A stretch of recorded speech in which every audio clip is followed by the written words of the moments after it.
20 books in September, and this is my part 2, so these are the last 10 of the 20 books that I read in September. I finally read The Devil Makes Three, and this has been on my TBR 100 million thousand times, and it's the only book people call me out for not actually reading yet. I read it. It was good. Was it great? No, but it was entertaining. Six Crimson Cranes, though, was absolutely mind-blowing. I also finished The Dragon's Promise. This is probably one of my new favorite duologies. In fact, I bought this like halfway through the audiobook because I was like, I need this in physical form.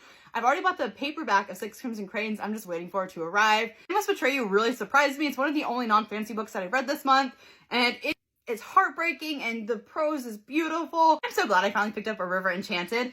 This book was different than I expected. I love that there were so many like musical references because music plays a huge part in this storyline in particular. It's about an island where there are two clans that are completely separated, and one of our main characters is a bard, and so he uses magic to sing to just like creatures of the elements. It was really beautiful, and the love story inside of it I thought was really endearing.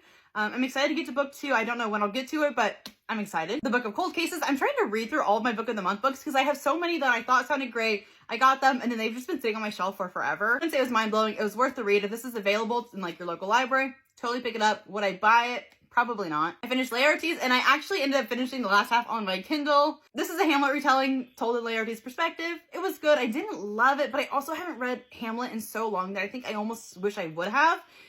It is a dark academia book, and the like found family I thought was fantastic. I like the way they're weaved together.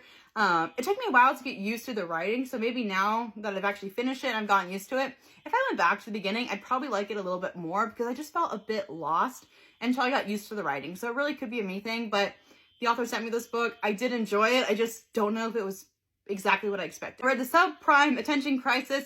I didn't like it. I read The Night House, and this book is good for people who like Katrina Ward because there's 3 parts in this story, and the first part really gets the perspective really shifts once you get to part 2, and once you finish part 2 and get to part 3, it shifts all over again. It's super bizarre. It never stops being bizarre, but it was fun. I listened to it on audio, and I'd recommend it, but it wasn't like go out and buy it, but it was enjoyable and very entertaining. Secrets Ever Die, and I really enjoyed this one. It was a YA thriller. It's about the secrets, and what I liked was the perspective of people's secrets, because to me, some of them really weren't a big deal, but for that character, they were like life-altering secrets.